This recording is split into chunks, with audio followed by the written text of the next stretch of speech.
9장 보십시다. 욥기 9장 25절. 욥기 9장 25절.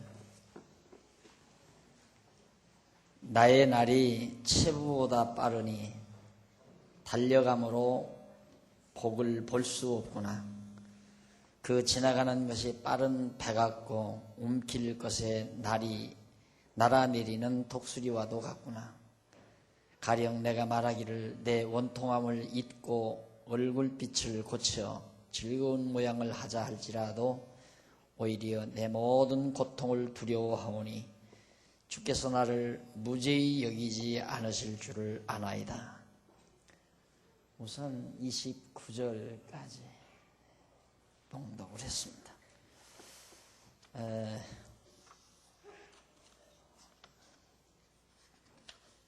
그동안 지난 주일에 욥의 반박, 빌닷에 대한 욥의 반박과 기도 내용이 9장에서부터 10장까지라고 그랬습니다. 그 가운데 9장에서 욥이 전능하신 하나님 앞에서 의롭지 못한 것을 변호를 하죠. 하나님 앞에 의로운 존재가 어느 누구도 한 사람도 없다. 당연한 얘기죠. 또 진리고요. 그리고 이제 9장 15절로부터 24절까지는 설령 자기가 욥 자기 자신이 의롭다 할지라도 하나님 앞에서 무능한 존재라는 사실을 빌닷에게 말합니다. 설령 내가 의롭다 할지라도 하나님 앞에서는 아무런 힘없는 무능한 존재다. 그러면서 이제 오늘 여러분들에게 드리는 말씀 9장 25절로 35절 사이에서 욥이 이제 탄식을 합니다. 자기 일생이 너무 속히 지나가는 것을 탄식하면서 하나님의 전능성을 통해 친구 빌닷의 말을 반박하는 내용으로 이어집니다. 그 가운데서 이제 이 19절로부터 25절로부터 26절 두 절은 자기의 살아야 할 날 여정, 자기의 여생이 빨리 지나간다는 사실을 말을 해요. 그래서 체부보다 빠르다 그러죠. 체부는 이제 편지를 나르는 급한 소식을 나르는 체부보다 자기 인생이 너무 속히 지나간다.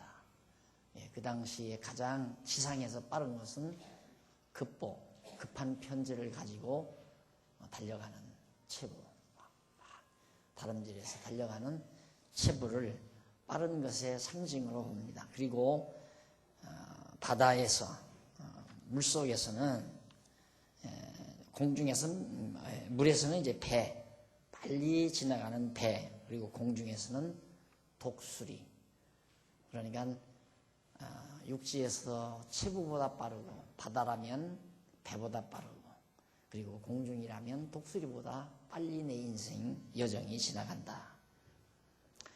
그걸 비유하면서 이제 자기 일생을 얘기하면서 27절로부터 33절까지는 하나님의 전능성을 역설하며 빌닷의 변론을 반박하는 내용입니다. 하나님은 전능하신 분이다. 나라는 존재는 아무리 의로워도 무능하지만은 하나님은 전능하신 분이다. 그러니 네가 하는 말은 모두가 다 빌닷, 네가 하는 말은 어리석은 말이다. 그런 의미죠. 거기 이제 27절에 보면 욥은 자기가 가령 내 원통함을 잊고 얼굴빛을 고쳐 즐거운 모양을 하자.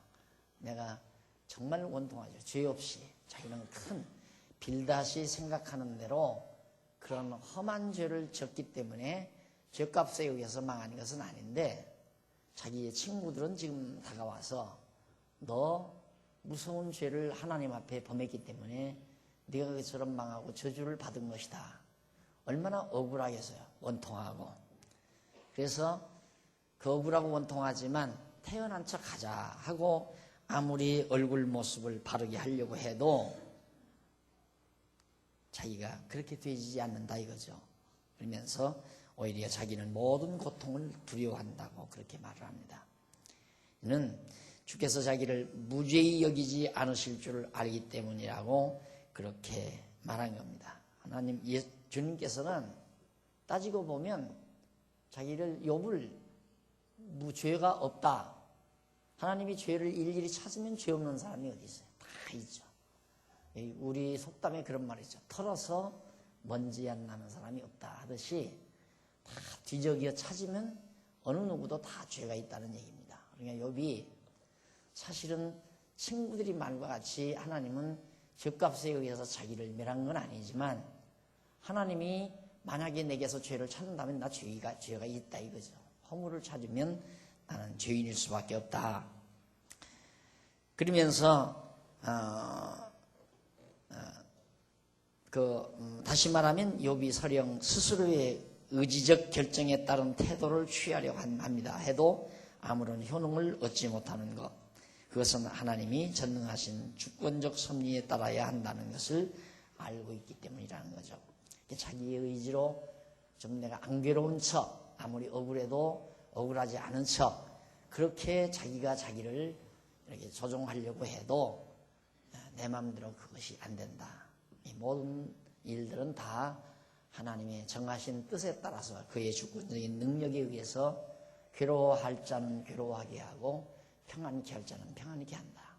괴로운 것도 내 마음대로 괴로운 거 아니고 평안한 것도 내 마음대로 평안한 게 아니다. 하나님이 평안을 주어야 평안하고 하나님이 괴로움을 줬는데 내가 평안하게 내 의지로 평안하게 살 수 없음을 지금 욥이 고백하고 있는 겁니다. 그래서 욥이 내가 정죄하심을 입을진데 어찌 헛되이 수고하리이까. 욥이 자기가 하나님께서 죄를 자기에게서 지적에 찾아가지고 너 죄인이다 하고 하나님이 욥을 정죄한다면 내가 어쩔 거냐 이거요. 하나님이 정죄하면 죄인이 되는 거지. 이제 지금 이 신학을 기독교 진리를 체계화한 신학에 있어서 가장 핵심적인 문제 내용이 문제의식이 뭐냐면 죄 문제입니다. 죄의 기본 문제예요. 도대체 이 죄는 어떻게 정립이 되고 죄란 도대체 무엇이냐, 이게 이제 정립이 안 되는 거예요. 그래서 다양한 이론들이 퍼져나오는 겁니다. 이 죄에 대해서. 그러다 보니까 많은 사람들이 이론이 다양하고 이 죄에 대해서 정의한 내용을 보면 철학자들은 철학자들대로, 종교인들은 신학자들대로 아주 다양하게 죄에 대해서 설명을 합니다. 그러다 보니까 이제 그 신학의 주장도 다양하게 나오는 거거든요.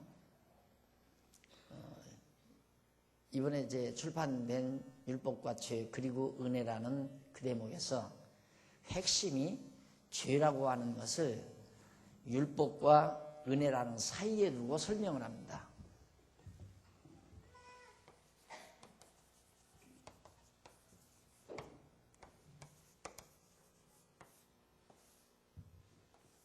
문제는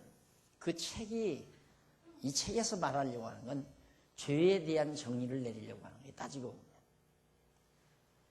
근데 왜 그러냐면 우리 보편적으로 많은 사람들이 생각하기를 율법을 범한 게 죄다 이렇게 되는 거예요.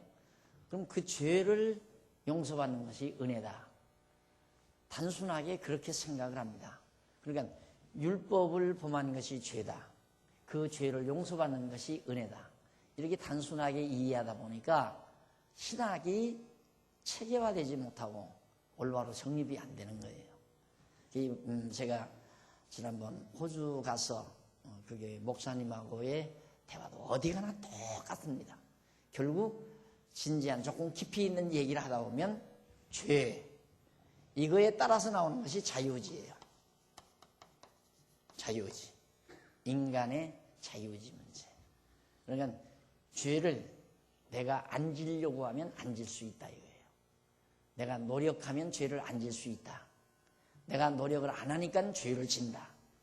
그래서 하나님께서는 죄 짓지 말라고 명령했는데 우리 인간이 가지고 있는 자기의지로 죄를 졌다 이거예요. 그런 방식, 그런 사고 체계로는 죄라는 것이 무엇인지가 설명이 불가능합니다. 그러다 보니까 이제 죄는 하나님이 의에 이 의에 어떤 세력이 인간으로 하여금 죄를 지게 했다. 이런 식의 논리로 설명될 수밖에 없는 거거든요. 그러면 죄를 지게 한 세력은 하나님과 적대 관계에 있다. 그럼 하나님과 적대 관계라면 죄를 지게 하는 세력과 하나님은 양립된다. 양립되는 존재라면 이원론이다. 예. 하나님은 선한 신이고 죄를 지키게 하는 신은 악한 신이다. 선한 신과 악한 신이 존재한다. 그게 신화에서 나오는 얘기가 아니고 그리스 신화 같은 데서 그 악신과 선한 신 전부 오늘날에도 말씀드렸지만 헬레니즘이라고 하는 건 그 그리스 신화에 많이 그 철학적 이론 구조가 담겨져 있습니다. 그건 우리 기독교 신화에서 이단이거든요. 이원론은 이단이란 말입니다. 일원론, 오직 절대 주권자이신 하나님, 일원론적 사고를 해야 하는데 이게 도저히 할 수가 없는 거예요. 일반적으로 율법을 범하면 죄가 된다. 그 죄를 하나님이 용서해 주는 것이 은혜다. 이런 단순한 이걸 가리켜서 이제 구원, 죄를 용서해 줘서 은혜를 베풀어 결과적으로 뭐냐? 구원해 준다. 그래서 교회는 구원이라고 하는 문제에 목매달리고 있습니다. 구원 받아라. 예수 믿고 구원 받아라.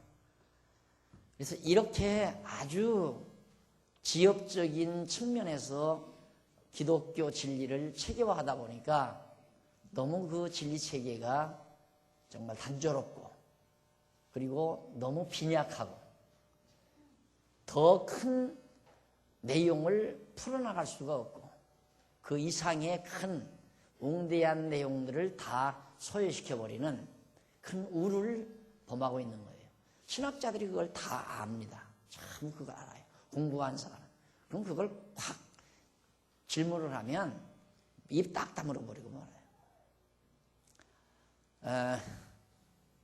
얘기가 어쩌면 지금 장모님들하고도 말씀을 안 드렸는데 5월 달에 미국에 있는 어느 주립대학이 아닌 연방정부에서 인간의 그러니까 정규대학이죠. 정규신학대학 교수 한 분이 한국에서 건너간 지 한 25년 됐다는데 이분이 지금 신학에 의해서 고민을 한 거예요. 그분이 교의신학 전공을 해서 교수가 됐는데 교의신학 가지고는 기독교 진리가 정리가 안 된다.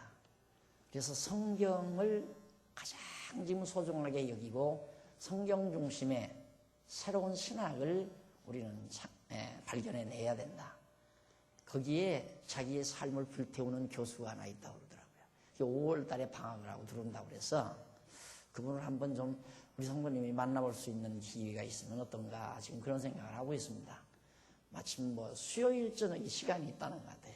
그래서 장로님들하고 상의해서 가능하면 수요일 저녁에 그분의 강론을 한번 우리 성도님들이 대변할 수 있는 그런 기회를 가져볼까 싶은데 지금 생각하는 분들은 다 거기에 걸려있죠.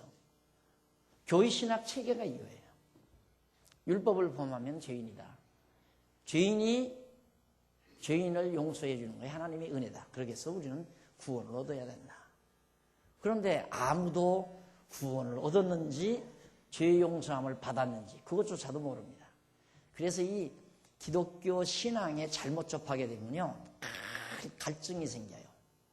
왜 갈증이 생기냐면 우리가 아까 이 욥이 말한 대로 율법대로 살 수가 없잖아요. 죄인이 아닌 사람이 없잖아요. 다 죄인인데 죄인이라는 생각 때문에 늘 자신감이 없는 거예요. 그래서 생활하다가 조금만 뭐가 잘못되지면 사업을 하다가 조금만 또 어려움이 부딪히면 아차 이거 내가 죄 때문에 하나님께서 나를 치셨는가 보다. 그 생각을 100이면 100 다 합니다. 이 기독교 신앙에 접하면 그런다 이 말이에요. 그러니 얼마나 위축이 들어가요. 위축이 되겠어요. 자기 내면의 위축이 늘 불안하고, 그리고 항상 내가 의롭다고 자신을 못하니까 항상 나는 하나님 앞에 죄인이고 죄가 많은 인간이다 생각하니까 늘 불안한 거죠. 언제 어느 때에 무슨 일이 부딪힐지. 그게 보통 성도들이 가지는 일반적인 마음의 상태입니다. 뭐 하나님께서 은혜를 베풀었다 그러는데 은혜를 받았는지 안 받았는지, 죄 용서를 했는지 안 했는지 아무 증거가 없어요. 자기에게서 죄 용서, 늘 죄 때문에 불안한데 죄 용서 안 받았다는 믿음을 가질 수가 없잖아요. 그러니까 나는 은혜가 부족하다. 그래서 이 은혜를 받겠다고 그냥 새벽마다 나와서 울부짖고 산을 찾아다니면서 은혜 받으려고 소위. 이런 비정상적인, 완전히 성경이 가르치는 진리와는 엉뚱한 그런 행태의 신앙이 일반화되고 일반적으로 보급되어 있다는 것. 이것이 오늘날 한국교회의 실정일 뿐만 아니라 세계교회의 실정이에요. 단순한 거예요, 이렇게. 그러니 욥이 말한 대로 하나님이 나를 정죄하시면 나는 죄인일 수밖에 없다 이거죠. 설령 내가 의인이라 할지라도 하나님이 정죄하면 죄인이 된다. 그래서 내가 그렇게 질문을 하죠. 하나님이 죄 있는 나를 죄 없다고 해서 의인이 되게 하신다면 구태여 율법으로 나를 죄인이라고 정죄하시는 이유가 뭐냐?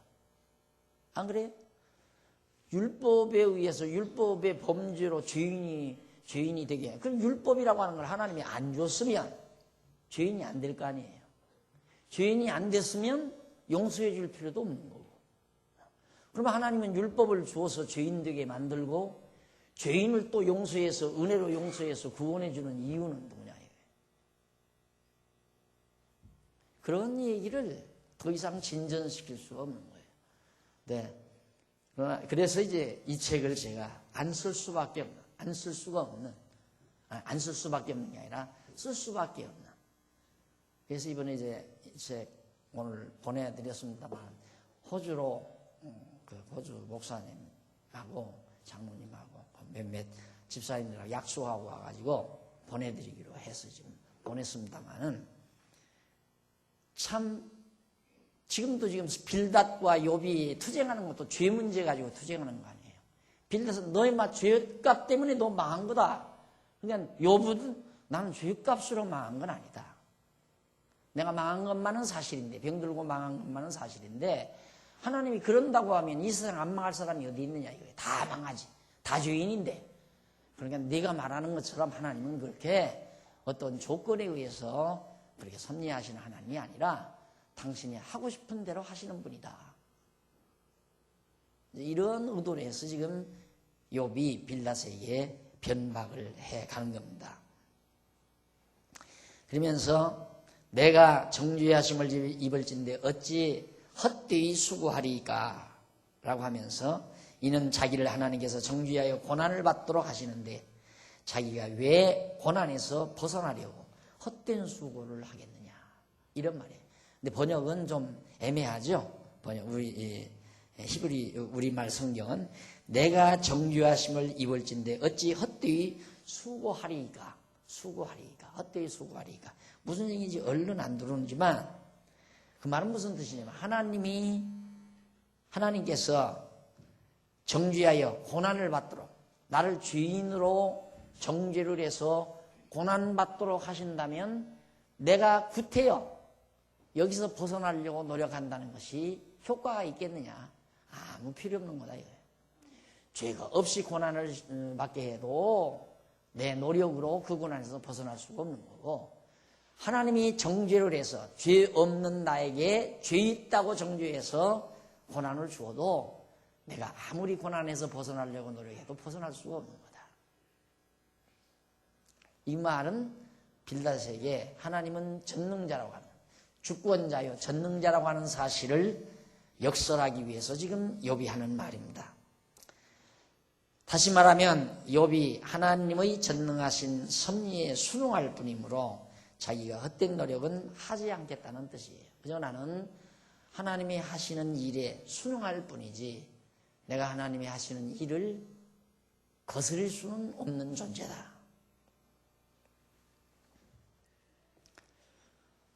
그러면서 말을 이어서 욥이 자기가 눈 녹은 물로 몸을 씻고 잿물로 손을 깨끗이 할지라도 주께서 자기를 개철에 빠지게 하심으로 자기 옷이라도 자기를 싫어한다고 그렇게 합니다. 이 말은 무슨 얘기냐면 순전하고 정직하게 산다 할지라도 자기가 정말 순전하고 정직하게 인생을 살았다. 그렇게 할지라도 하나님께서 정죄해서 고난을 당하게 하실 것이므로 자기 친구들이라도 자기를 싫어하는 것이 당연하다는 뜻입니다. 그러니까 아무리 내가 죄 안 짓고 인간이 보기에 인간의 눈으로 보기에 남의 거 도둑질하지 아니하고 남에게 해끼치지 아니하고 도덕적으로 윤리적으로 그렇게 산다 할지라도 하나님이 그러면 의인이라고 해야 되잖아요.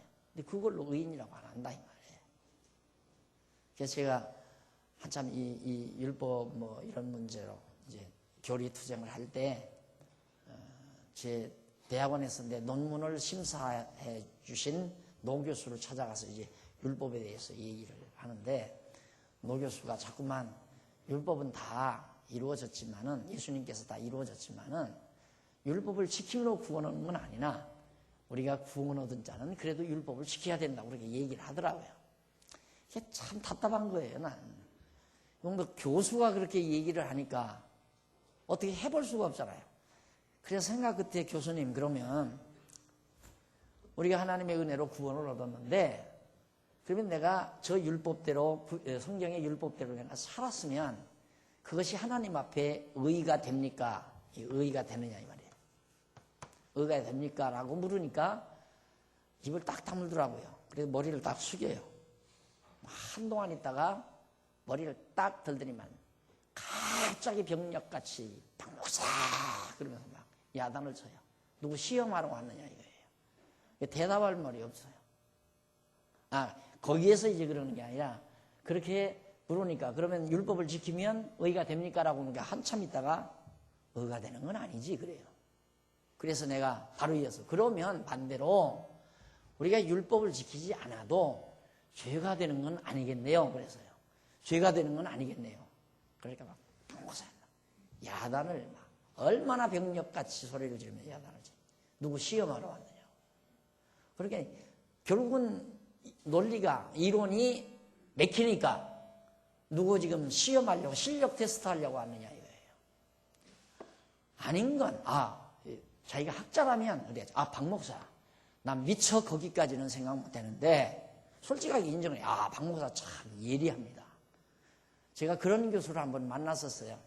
대학원실에 예배소서 강의를 하는 대학원 교수가 죽었어요. 그분 세상 떠났는데 제가 강의를 하는데 그분 강의를 내가 간략하게 요약해서 교수님 바로 이런 얘기 아닙니까? 그러니까 딱 나를 쳐다보더니만 목사님 전함이 어떻게 됩니까? 그러더래요. 그러니까 막 전부 그 대학원에는 목사님들인데 나는 갑자기 전함이 어떻게 됩니까? 그러니까 막 모든 교수들이 다 모든 목사님들이 다 날 쳐다보더라고요. 그런데 그 교수가 하는 말이 예리하십니다. 그 말. 날들아 굉장히 예리하십니다. 그러더니만 졸업하자마자 그분이 날 발탁해서 그 신학교에 와서 강의하라고 해서 강의하다가 내가 곤욕을 치른 거예요. 졸업하자마자 강의 나가서 강의하다가 결국 우리 노예에 소문이 퍼져가지고 이 애숭이 목사가 이 정치꾼이다. 얼마나 정치를 잘했으면 바로 졸업하자마자 강단에 서느냐. 교수로서 강단에 서느냐. 그래가지고 선배 목사들한테 미움을 받기 시작해가지고 곤욕을 많이 치렀는데 양심적이죠. 그 교수는 양심적이죠. 이 양반도 정말 당신이 학자라면 박 목사 난 미처 그렇게까지는 생각 못했는데 굉장히 이래요. 같이 한번 연구해보고 싶다. 이렇게 나왔어야 되잖아요. 그러면 이제 내가 이런 논리를 이제 펼쳐야 되는데 그때 막 화가 나니까 이 양반이 막 쓰라고 해요. 막 쓰라 이거예요. 그렇게 잘났으면. 그래 쓴 게 바로 이겁니다.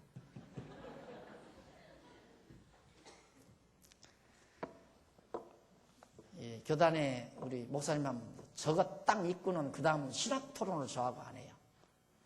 저걸 딱 읽고는 신학 토론을 안 해요. 이단이라는 소리 다 들어갔고요. 그러니까 욥이 지금 정말 옳은 말 하잖아요. 옳은 말. 서령 보세요. 하나님이 인간 지어놨잖아요. 인간 지어놓고 지금 신학자들이 말하는 대로 율법을 범하는 것이 죄다라고 한다면 율법 안 만들었으면 범할 것도 없잖아요. 범할 것도. 그러면 율법 만들어서 어차피 율법으로 인해서 누구나 다 죄인이 안 될 사람이 없는데, 그러면 율법을 지켜서 의인 될 사람이 없다면, 율법을 지켜서 의인 될 사람이 없다면 율법을 안 지켜서 죄인 안 될 사람도 없죠. 다 죄인이 되는 거죠. 이 쓸데없는 율법을 왜 하나님이 주시느냐 이 말이에요. 그리고는 누구나 못 지켜서 죄인 될 수밖에 없는 율법을 줘서 죄인 되게 만들어 놓고 또 죄인을 거저, 그것도 아무 조건이 없어. 그냥 거저다 용서해 줘버려. 그래 놓고는 은혜를 베풀었다. 그래서 이런 말을 아주 속된 말로 병 주고 약 준다 그 말이에요.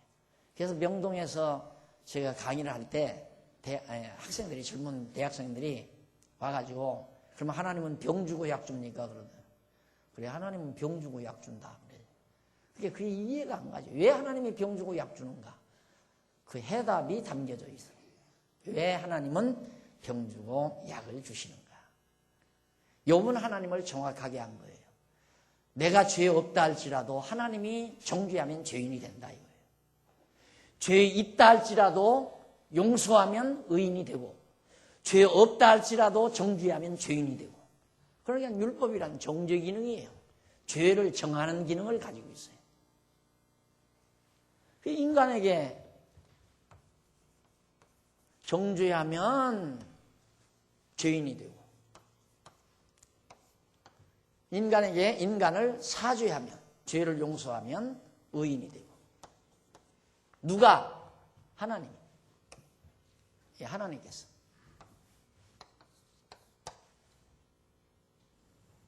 하나님에게 달렸어요. 의인 되고 악인 되는 게 하나님께 달렸어요. 하나님이 인간을 정죄해, 죄 있다고 정하면 죄인이 되고, 죄 없다고 정하면 의인이 되고. 그게 전능자라 이 말이에요. 주권자고 하나님 마음대로 하신다. 그런데 우리는 그게 아니잖아요. 내가 착하고 진실되게 살면 의인이 되고, 내가 남의 거 도둑질하고 사기 쳐먹고 살면 죄인이 되고. 그래 가지고는 대중종교밖에는 나올 수가 없어요. 그러니까 윤리종교인 유교가 나오고, 그 다음 이제 이 속된 세상을 떠나서 신선이 되게 한다고 하는 불교가 나올 수밖에 없고, 인간 노력에 의해서 죄악 세상, 이 속된 죄악 세상을 떠나서 불쌍히 생불이 된다, 신선이 된다. 그런 불교와 같은 사색 속에서 만들어진 거거든요. 석가모니가 자기 사색에서 만든 거란 말입니다.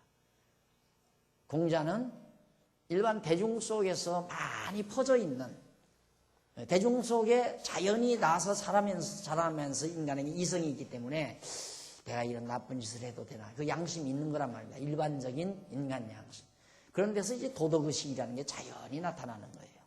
그게 이제 문화로 엮어졌을 때, 공자가 유교의 사서삼경이나 팔만대장경 이런 대단한 이런 거, 아니 팔만대장경이 아니라 대학이나 논어 이런 경전들을 공자가 창작한 게 아니에요.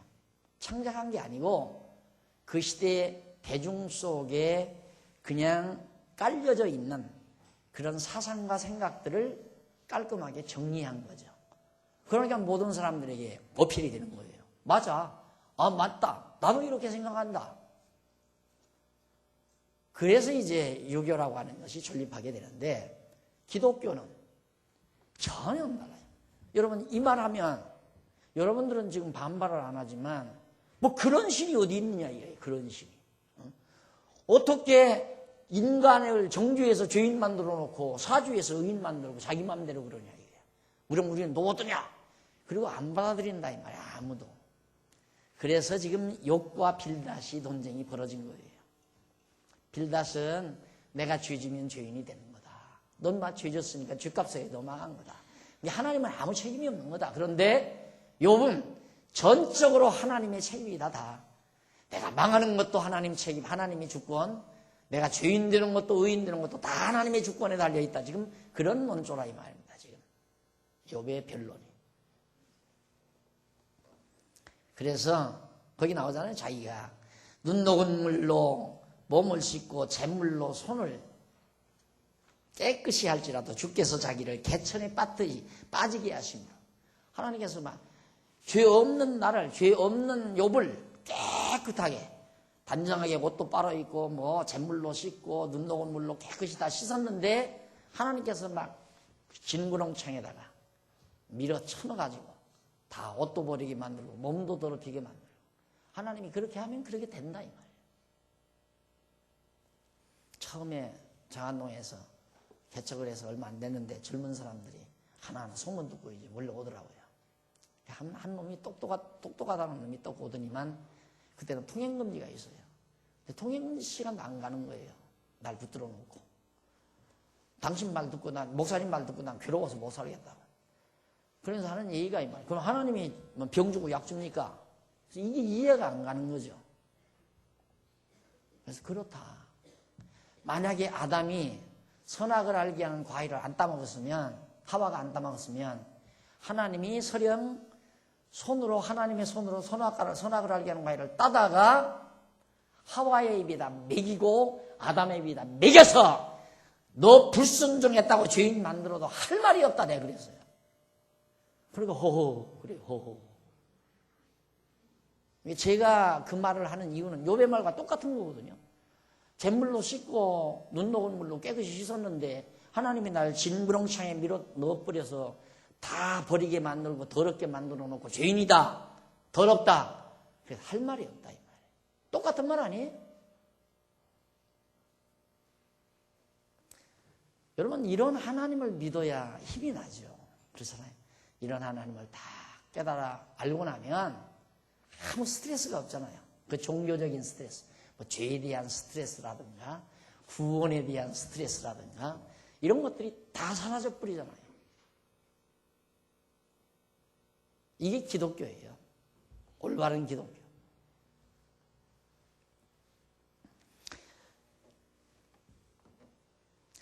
그러면서 욥은 하나님이 자기처럼 사람이 아니시기 때문에 자기가 하나님에게 대답함도 불가하고 대질하여 재판할 수도 없고 자기와 하나님 사이에 손을 얹을 판결자도 없다고 그렇게 주장합니다. 야, 빌닷에게 하는 말이 나와 하나님은 상대가 안 된다. 상대가. 내가 하나님하고 어떻게 대화를 나눌 수 있느냐. 하나님하고 대면할 수도 없고 대답하는 것도 불가능하고 대질. 재판하려면 대질을 해야 하잖아요. 하나님 정말로 욥이 죄를 져서 망하게 했습니까? 또 욥 너 진짜 죄를 졌느냐? 판사가 있어가지고 그걸 이렇게 심판을 해야 되는데 그런 자가 누가 있느냐 이 말이에요. 나와 하나님 사이에 재판자가 존재할 수도 없다. 지금 이 빌닷이 하는 말은 욥 하나님이거든요. 왜 빌닷 자기가 재판자가 되는 거예요? 야 임마, 네가 하나님에게 죄를 졌으니까 하나님이 너를 망하게 했다. 이 판결을 내린 거예요. 빌닷이. 그러니까 욥은 있다가 건방 떨지 말라 이 말이야. 설령 내가 죄를 안 짓고 망했다 하더라도 또 죄를 짓고 망했다 하더라도 그걸 네가 어찌 심판하느냐 이 말이야. 나와 하나님 사이에 재판자가 존재하지 않는다. 설령 하나님이 나를 죄 없는데도 망하게 했다 할지라도 하나님 왜 그렇게 나를 죄 안 졌는데 망하게 했습니까? 라고 반항할 수 없다. 이렇게 가르치는데도요. 오늘 점심 먹을 때 들었던가? 하나님은 왜 그러시는지 모르겠어요. 오늘 점심 먹을 때가 아니라 어젠가 들었어요. 어젠가 어느 집사님이 빚이 많대요. 빚이 많은데 하나님은 왜 그러시는지 모르겠대요. 그게 그 말이에요. 욥이 그 말도 못하겠다 이 말이에요. 하나님 죄를 크게 진 것도 없는데 이렇게까지 나를 망하게 하실 수 있습니까? 말할 수 있잖아요. 얼른 들으면. 그렇게 말할 수 있다 이 말이에요. 얼마든지. 그 말도 안 된다 이 말이에요. 내가 감히 어떻게 하나님에게 그런 말 하느냐. 그리고 나와 하나님 사이에 네가 감히 재판자였다. 이분이 죽이든 살리든 당신 뜻이고 당신 마음이고 그런 분이다 하나님은. 그러니까 하나님과 내 사이에 너 심판자로 앉으려고 하지 말라. 빌닷에게 남기는 말입니다. 그러면서 바로 이어서 34절로 35절을 넘어가면 욥기 거기 넘어가면 욥이 빌닷의 변론에 대한 변박을 다 끝내요. 이제는 끝났잖아요. 너 막 까불지 말라 이 말이에요. 욥, 빌닷아, 너 나와 하나님 사이에 재판자 노릇 하려고 하지 말아라. 나도 하나님 앞에 아무 할 말 없다. 아무 죄 없는 나, 깨끗한 죄 없는 나를 진구렁텅이에, 깨끗한 나를 진구렁텅이에 밀어넣어서 다 더럽혀가지고 멸망시킨다 해도 나 하나님 앞에 항거할 수 없는 존재다 이 말이에요. 근데 우리들 항상 하나님 주권 얘기하지만 주권을 주권대로 인정하고 얘기하는 경우가 제대로 하는 경우가 거의 없잖아요. 주권을 인정하려면 지금 욥이 하는 말처럼 인정을 해야 돼요. 하나님이 선악을 알게 하는 과일을 따먹지 말라. 그래서 하와와 아담이 여보 나 잠깐 어디 갔다 올 테니까 당신 나오는 동안 선악 따먹지 마. 남편이 그렇게 아담이 부탁하고 가가지고 앉았는데 뱀이 와서 자꾸만 선악을 알게 하는 과일 따먹으라는 게 무슨 소리냐. 우리 남편도 따먹지 말라고 그랬고 우리 하나님께서 이걸 따먹지 말라고 했는데 뭐 안 따먹는다 하고 정말 뱀의 유혹에도 넘어가지 않으면 철저하게 선악을 알게 하는 과일을 안 따먹었는데 하나님이 갑자기 오시더니만 따다가 주면서 이거 먹어라. 그 먹었다 이 말이에요. 먹었는데 왜 먹었느냐고 내쫓고 저주를 하고 하나님이 그러신다면 하나님 공의가 아니잖아요. 우리들이 생각하는 공의의 하나님이 아니잖아요. 그런데 욥이 하는 말이 그 말이에요. 그렇게 한다 할지라도 나는 하나님 앞에 아무 말 하지 못한다. 그런 정도의 생각을 가져야 하나님의 주권성을 바로 이해한 사람입니다. 그러니까 말하지 말고 살아요. 죽이면 죽습니다 하고 살리면 삽니다. 하나님 날 천국 보내주면 천국 갑니다. 지옥 보내면 지옥 가고요. 망하게 하면 망하고 흥하게 하면 흥하고 병들게 하면 병나고 건강하게 하면 건강합니다. 왜 병들게 했습니까? 내가 뭐 잘못했습니까? 반항하려고도 생각 말고 이의제기를 하려고 생각하지도 말고 그래야 하나님 주권을 인정하는 사람이에요. 내가 지난번 권사님들 강남내 권사님들 모였을 때 지혜로 세우는 교회라는 주제로 강의를 하면서 그런 말을 했습니다. 참 하나님 그 에덴 동산 처음 에덴 교회 세웠잖아요. 에덴 교회 딱 세워놓으시더니만 그 교회 안에서 칼부림이 나는 거야. 누구하고? 아담 큰아들하고 작은아들하고. 칼부림이 나서 큰아들 놈이 작은아들 놈 죽여버려요. 교회 안에서. 그게 하나님께서 처음으로 세운 교회거든요. 그런 하나님이 어디 있어요? 어떻게 얼른 들으면. 그래 놓고는 죽으니까 죽은 다음에야 셋을 출생시켜가지고 아벨 대신에 셋을 출생시켜가지고 그 자리를 채워요. 그러면 출생시켜서 채울 바에야 죽이지 않도록 가인이 동생 아벨을 죽이려고 딱 할 때 이놈 한마디 하든가 안 그러면 아브라함이 이삭을 죽이려고 할 때 천사를 시켜서 팔을 붙들듯이 농기구를 들고 동생을 찍어 죽이려고 했던 가인의 팔을 하나님이 붙들게 천사번에 붙들게 했으면 안 죽었을 거 아니에요. 죽었어요. 우리 만약에 정말 우리 입장에서는 그런 일이 있어서는 안 되죠. 우리 교회 안에서 칼불이 밀어나가지고 막 머리가 터지고 예배드리고 나가지고 보니까 막 피가 낭자해서 막 마당에다 이래져 있고 막 서로 치고받고 몽둥이 찜이 나오고 네가 무슨 집사냐 네가 무슨 장로냐 하고 난리를 쳤다면 이딴 게 무슨 교회냐 이렇게 나오겠죠. 아, 나 이런 교회 안 다니겠다. 이런 게 무슨 놈의 교회냐. 교회예요, 여러분. 하나님이 그렇게 하실 수도 있다 이 말이에요.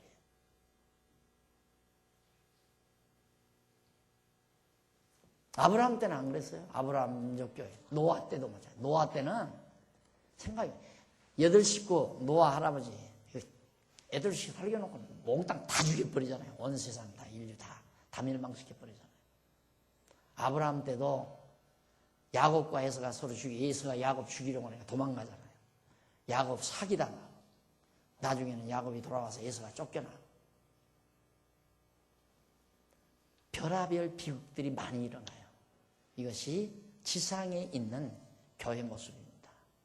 그래도 우리는 하나님이 하시는 일 실제로 보세요. 우리가 살아가는 세상 멀쩡하게 자기 땅에서 정말 운 좋게 지하자원 기름 펑펑 솟아나서 잘 먹고 편안하게 사는 건조한 누리고 사는 후세인을 그게 보기 싫어가지고 총칼 들고 들어가서 다 막 잡아 죽이고 총 쏘고 폭탄 떨어뜨리고 후세인 잡아서 감옥에 쳐넣어버리고 그런 일이 지금 이 세상에서 일어나잖아요. 그런데 니체는 한 걸 한 거예요. 철학자 니체는. 신이 존재한다면 세상에 어떻게 이런 세상에 이런 비극이 있을 수 있느냐. 그렇게 의문을 던진 거예요. 그러니까 여러분 사람은 의문을 잘못 던지면 큰 문제입니다. 의문을 제대로 던져야 돼요. 니체가 그렇게 의문을 딱 던지고 나니까 아마 신은 늙었거나 죽었는가 보다. 그래서 신은 죽었다라는 신학을 그가 발표하게 되는 거예요. 그래서 세상이 더 사악해져 버리는 거 아닙니까? 그래서 욥은 할 말 없다. 설령 그랬다 하지라.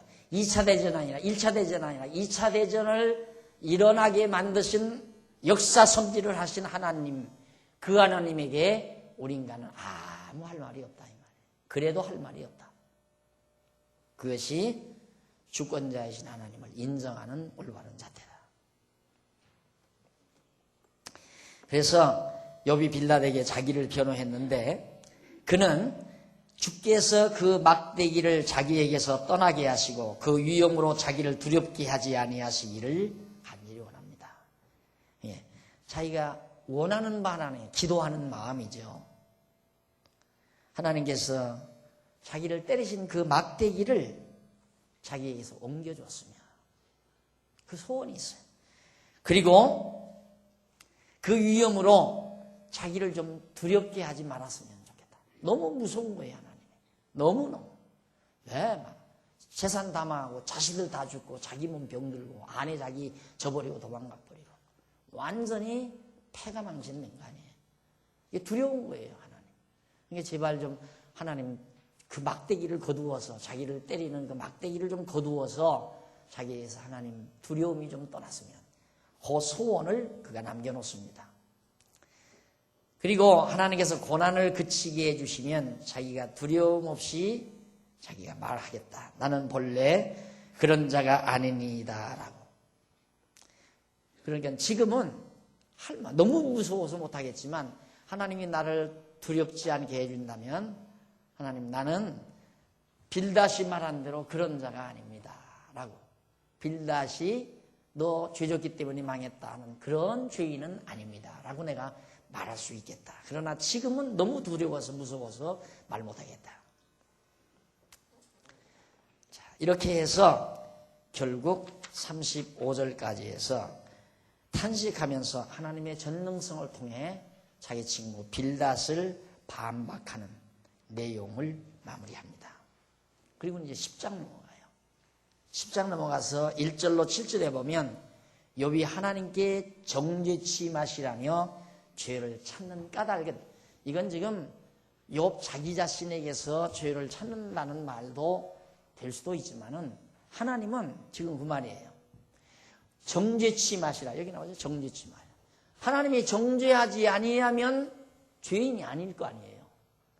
정죄하면 죄인이고 사죄하면 의인이고 하나님 마음대로 다 하실 수 있는데 왜 정죄해서 죄인을 만드십니까? 이게 정죄하지 말아주십시오. 하나님이 정죄하시면 죄인 아닐 사람 누가 있습니까? 다윗도 똑같은 말을 하죠. 여호와께서 우리의 죄악을 감찰하실진데, 인간의 죄악을 하나하나 감찰하실진데 누가 하나님 앞에 감히 설 자가 있습니까? 아무도 하나님 앞에 설 자 없다. 예를 들어 하나님께서 내가 너 죄 감찰할 테니까 나와라. 그러면 아무도 못 나간다 이 말이에요. 아무도. 그런데 그걸 교사들이 이용을 해요. 불꽃과 같은 하나님의 눈앞에 서서 죄 막 지적해다면 벌벌벌 떨잖아요. 불꽃과 같은 눈으로 하나님이 우리 죄 다 살핀다 이거예요. 그러니까 교인들은 기절초풍하는 거죠. 그러면 누가 하나님 앞에 갈 사람이 있어요? 하나님이 같이 살자고 해도 같이 못 살아요. 여러분 자녀들 길러보죠?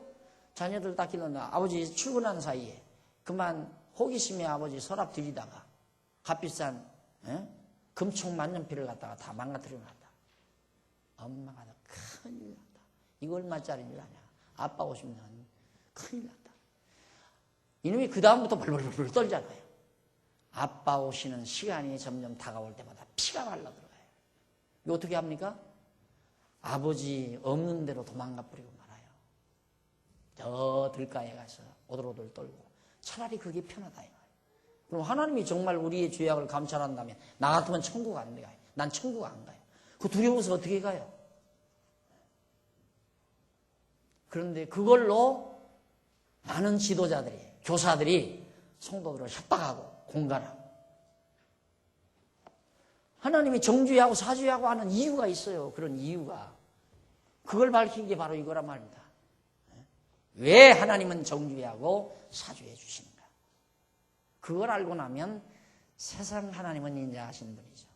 그러니까 욥이 그 말 안에 하나님이 나를 사죄해서 날 정죄치 마시고 내게서 모든 막대기, 저주의 막대기를, 채찍의 막대기를 거두어 주시면 내가 하나님 앞에 말할 수 있습니다. 이 말이죠.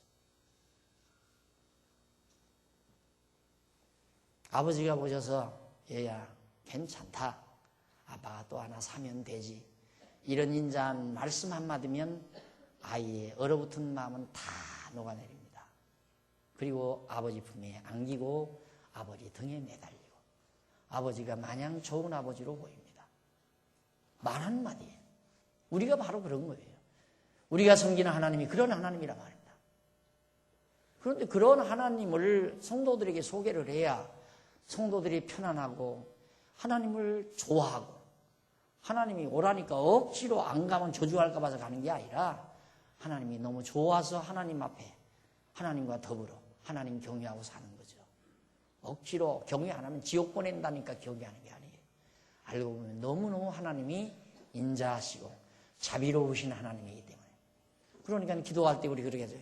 인자와 자비가 풍성하신 여호와 하나님 아버지시여. 그 말 속에 우리의 얼어붙은 가슴을 쫙 녹아내리는 엄청난 의미가 담겨져 있지 않습니까? 이런 하나님을 욥이 지금 고백하고 말하면서 지금 하나님께 하나님 왜 우리에게서 죄를 찾아서 정죄하십니까? 정죄치 마십시오. 까닭이 뭡니까? 하고 물어요. 그러면서 이제 묻고 대답하는 방식으로 정리를 합니다. 욥의 신학, 욥은 대단한 신학자입니다.